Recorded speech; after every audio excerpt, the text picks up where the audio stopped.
Where are you from? I was born here, Atlanta.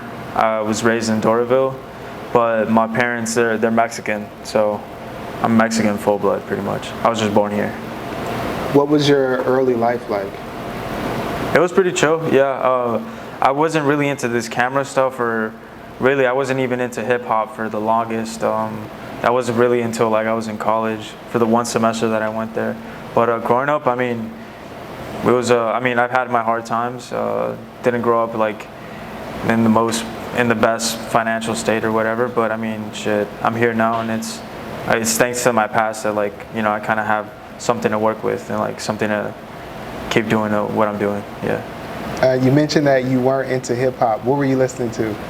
I was listening to a lot of like alternative and like just like shit, whatever you listen to at like Athens bar, like some like I guess white people music or whatever. But some shit like that. Yeah, that's like I was into Blink 182. I was into like a bunch of Sublime. Like I wasn't into hip hop at all. Yeah. No, I definitely understand. I listened to like. I feel like my taste was like that as well. But I was also into hip hop. But I listened to like Fall Out Boys, Avril Lavigne, Blink 182. Oh yeah, Maroon 5, right? Yeah, Maroon 5, like all of that. So I had like an eclectic taste in music as well. Dope. And so at what point did you pick up a camera for the first time? It was about like 2 years ago, and I really forced myself to buy it because I wasn't really into cameras or photography in general, so I didn't know how to work one. But I dropped a lot of money on it. Like it was like a band, and for me that took like a minute to raise. And so like I forced myself to buy it. For the first 3 months I didn't even know how to use it, but thanks to the fact that like I knew you can make money off of it, that was like my first initial like reason why I picked up a camera. But then when I started using it, like I realized like this shit's cool as fuck. I'm gonna try to push myself further and do different shit. Yeah. And so you earlier you mentioned that your parents are of Mexican descent. How do they feel about the work that you're doing now? Oh, it's weird as fuck for them. I mean, first for general, like for the longest, like even drinking alcohol or like fucking doing drugs, it's like, bro, we came to this country to like get a better life, and you're over here faded as fuck. Like they didn't say it like that, but like you know what I mean. Just knowing the fact that I'm throwing parties and like, there is days like most of the time when I come back from a video shoot, and I'm like going downstairs to my spot. She's just like, what the fuck is that smell? Like, you know what I mean? It's like, it's mad weird. It's terrible, but at the same time, I've explained like I'm profitable off of it, and like really just what I do is kind of hard to explain to them because they come from a ranch over in Mexico and they're used to just like, you know what I mean, fucking cattle, raising goats, raising themselves. It's a whole different culture, but to them, the way I explain it is I'm here to try to build my own business, and they can appreciate that part of it. Yeah, they haven't been to any of my shows though, so I don't really know what the fuck they would think. Wait, do you invite them? No, I don't invite them. Like personally, for the longest, I don't want to invite them until like it's a good amount to where like no matter what, they're gonna be like, okay, this is impressive. Like this, I had to give it to them. You know what I mean? I don't think I'm at that point yet with the show. Yeah.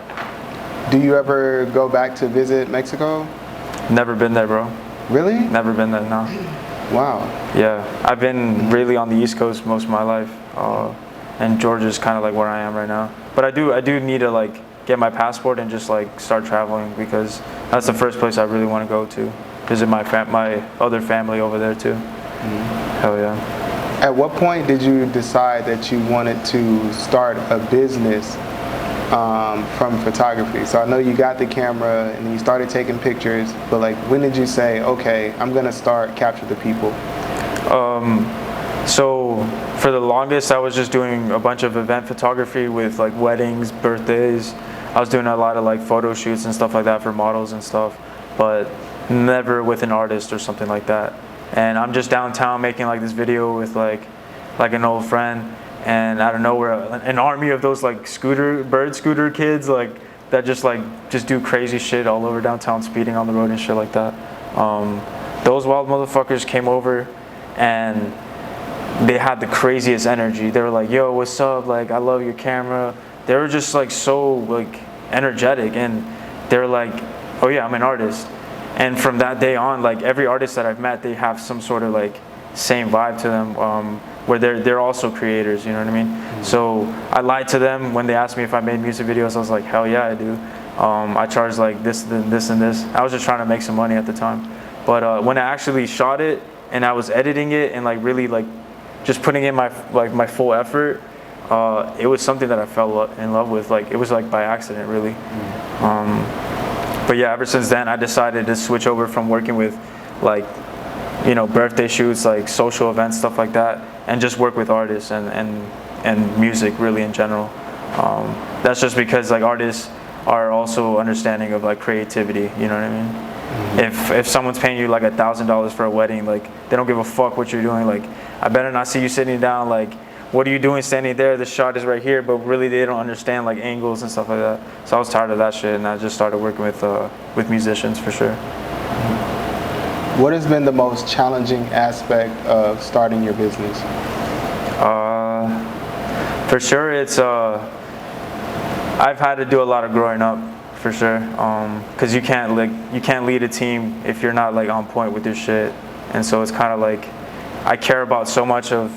Like everyone on the team is like a brother to me, and I care about them too much to fuck this up, you know what I mean? Like everyone's putting in their full effort, they're crazy. We wouldn't be here without every single person on the team, and I want to pay that forward by making sure this shit doesn't fuck up, you know what I mean? And there's a lot of stuff we're planning in the future, so that just takes a lot of discipline and like, you know what I mean, growing up to do. Like can't be partying all the fucking time. Like that's something that is that was something I was struggling with when I was first starting like events and stuff like that. It's just like, you know what I mean, just partying and like, you know, getting fucked up and all that shit. But then realizing like, you know what I mean, if you really organize yourself, you can still have fun, but also really break the population mark, I guess, for each party. Like every party we've done has done more and more and more, for sure.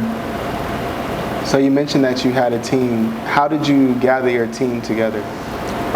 For the first couple of months, I was by myself with, I mean, my brother really wasn't helping me that much either.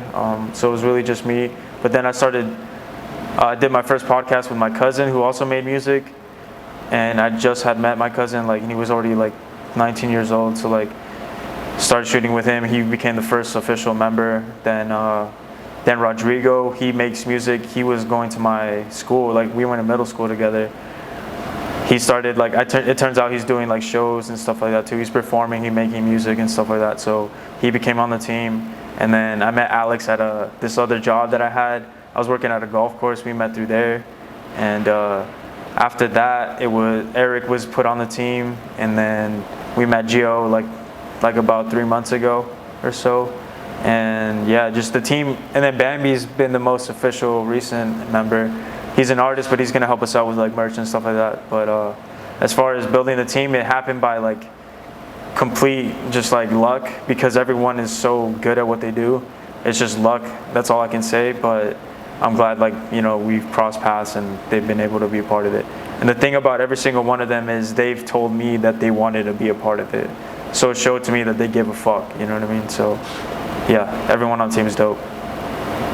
What's been the biggest milestone of your career thus far? Staying out of like working with people that just aren't good for business. There's so many people in this like, and in this whole journey that we've had with Capture the People, we've dealt with a lot of narcissists, a lot of bad business, a lot of egotistical artists who just, you know what I mean, treat you like trash. And it's just like not worth it, you know what I mean? So like we would say yes in the beginning, and I would say yes to always in the beginning because I just want to make money and like bring myself out there. But once I realized like if you filter your shit out but still try to do the extra mile to get as many people as you can, but quality people, you really start to see results because you're not dealing with rushes, people trying to say, yo, I need my music video like right now, like where the fuck is my music video? Dealing with bad business, people who think that they know more than you and that they can just make all the rules and you have to just abide by it. And just like working with weird people, like there's just some weird shit that's been the biggest obstacle for sure. What's been the craziest moment that's happened at a show so far? Shit, our last show, Capture the Heat, there was a fight that broke out. It was going crazy. Like, it happened by the bar. The security guard like got punched and then he slipped on the beer that was spilling on the ground. Like, it was just terrible, bro. It was bad. And the people that were like, one of the people in the fight, like, it was someone that I knew. And it's kind of like, you also like kind of feel almost mad at them, like, bro, like, why are you bringing this shit to the show? Why are you bringing this to a space where people are just trying to have a good time? Because especially with all the shows and a lot of the underground scene, that community, there's a lot of people who just have beef and they like being in the drama. And because of that, like, some people don't take kindly to just, you know, typing on the internet. Like, they'll actually pull up with a gun and trying to like start something. And a lot of people don't realize that, and it can just cause problems for innocent people all around you. And that should, like, the fight, it was broken down quickly after that, and it was put down. But like later on, we found out that same person who started the fight first tried to come in with a gun, and that was just like, yeah, that fight was probably the craziest thing. Because right after that, police showed up, and like the whole show was shut down. Yeah, so I've definitely noticed like the sort of uptick in violence in the underground community. Like a few events that I've gone to so far, like I've seen things like that happen. So Yeah. what do you feel like your role as a promoter, as someone who throws concerts, like what is your role in order to sort of prevent that? Or how can those violent situations sort of be suppressed? Safety has got to be like number one, bro. Because starting off with like small parties, like you can contain it with a group of your friends. They can make sure the shit is good. But once you start dealing with like 500 people at an event, like I don't do shows without at least 3 securities. Like we need to make sure they're there, like at least 3. And it's also like when you're organizing an event, you also want to take into account like how many people are going to be in this area, how many people are going to be in this area. Try to split it up so you have a radius for each security guard.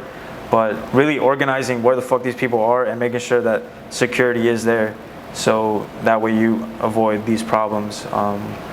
And just like, it's all about like the layout. Like you got to really plan that out before throwing a big event, because innocent people again can get hurt type shit. How did you come up with the name for Capture the People? So when I was starting off with, I was telling you before the podcast or before the interview that we were doing photography and videography. We had this company called Beni Productions, and then I was trying to start a music video production company. And at first I called it Shooters Only because I thought that was cool. Like, we're shooters and it's shooters only. But then I was like, nah, this could be like limiting. It can be a limiting name. Like, it's not a broad term or whatever. And so my friend was like, Capture the Shot or something like that, because we were talking about like what can we do with shooting a camera, like lens, something like that. He said Capture the Shot, and I was like, wait, what about Capture the People? And then from there it just stuck. Like, Capture the People just sticks. I don't know, I fuck with the name so much. I don't know how we came up with it, but I mean, I'm glad you didn't choose for Shooters Only, or yeah, why? Well, just like the name, yeah, it could be misinterpreted too. Yeah, facts. And I think isn't there another like for Shooters Only? I just found that out. Yeah. So it's a good thing I didn't go that way, for sure. So if you aren't shooting music videos or putting on shows and bringing people together, what are you doing? Like, what are your hobbies? I like to run. I like to walk. I really don't give myself enough time though to like myself. So like whenever I do have free time, like I have to walk or run or else I can't sleep. And yeah, the rest of the time I'm either like on phone calls, fucking working, dude. Like there's people who say like you have to balance your life, but honestly, if you're coming from zero, there's got to be sacrifices made. Like you gotta take sacrifice away from your personal time, sometimes sleep maybe, and really just try to focus on that. But take care of yourself though.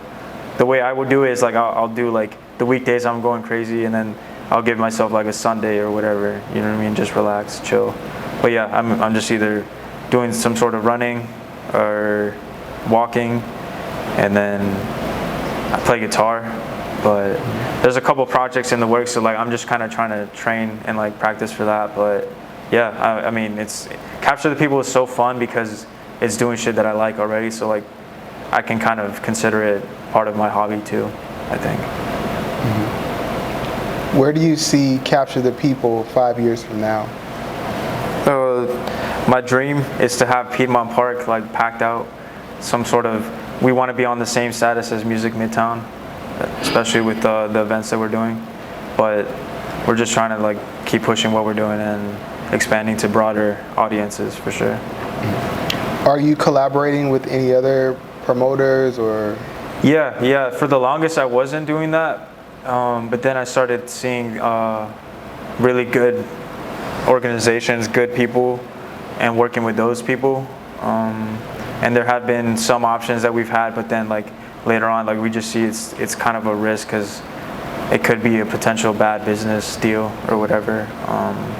So yeah, I'm open to collabs, but only to people that we really like have been knowing for a while and can trust fully for sure.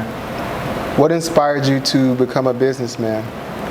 I've always liked the thought of, because I didn't really grow up with anything like, I didn't grow up like rich at all, immigrant parents, whatever. I don't like to go into that detail because it's just like, I don't consider that a part of me. It's just like I was given that, so like my cards are this. And so with those cards, one thing is like you're always hungry, you know what I mean? Because you don't really have much. So I've always wanted to just like figure out a way to make money. Like I had like ideas, like when I was in freshman year, I thought I was gonna be like a millionaire guaranteed by senior year, so I didn't have to go to college or whatever. But yeah, I'm just always trying to like figure out a way to take my family out of like the position that they're in, and I would just feel terrible. I would feel shit if I didn't do that. Yeah. So Capture the People, I want you to imagine this with me. Capture the People is now a global organization. You have events all over the world. What country is your favorite country to throw an event in? Bro, that's a hard ass question because I haven't been anywhere outside the country, but but ideally, bro, I want to tap into the UK scene. Facts. I would love to. There's so much shit going on there, like UK drill. You got the EDM that's going on there. Just so much shit. Too. Yeah, Afrobeats is huge. There's just so much going on there, and it's like it's kind of similar to what we have over here. I feel like it would be a good mesh, for sure. And then outside of that, definitely hit each continent, do some sort of like dope event there. But that's got to be long term, for sure. Would you choose money or happiness? Damn, money is happiness. No, I'm joking. What do you call it? I mean, how much money are we talking about? However much money will satisfy your heart's desire. See, that's the thing though, because if I choose happiness, like, does that mean I'm gonna be happy like You're gonna be forever? happy and broke. Happy and broke? Yeah, it's only two options. I'm not saying that this is what happens in the real world, because of course you can be happy with money, but in this situation, nah, I would choose money. I would choose money, because if I'm sad and I have money, like I could give a fuck about the money, so I can just start giving it away, and at least I could be sad, but like that money's being given away to other people. If I'm broke but like happy, like fuck is that? Like you can't be happy forever. And then once you realize you're broke, like you might start seeing like unhappy shit. I don't know. That's the worst thing like to say, but it's like in the world that we live in, like, or let's just talk about the United States. Like, if you don't have money, there's so many problems. Like, marriages are broken over money. You know what I mean? Like, families are broken. People can't afford like their health, like shit like that. You know what I mean? It's terrible. It's terrible. So during the course of my time as a journalist, I've met many people who want to do the exact same thing that you do. And a lot of them have told me that you inspired them. That's crazy. I don't believe that, bro. No, that's facts. That's how I found out crazy. about you.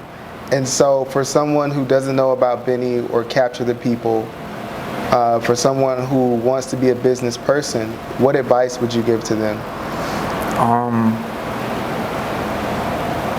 You hear a lot about burning bridges, but sometimes when you burn a bridge, there's no way going back. I think Arnold Schwarzenegger said that or something like that. But I've left jobs like out of nowhere just because I knew that there would be no going back, so I had to do this. I had to push myself doing that. But I would say don't burn bridges with relationships, but definitely if you have to force yourself into something, you just do it. Like, make it impossible to go back sometimes. Yeah.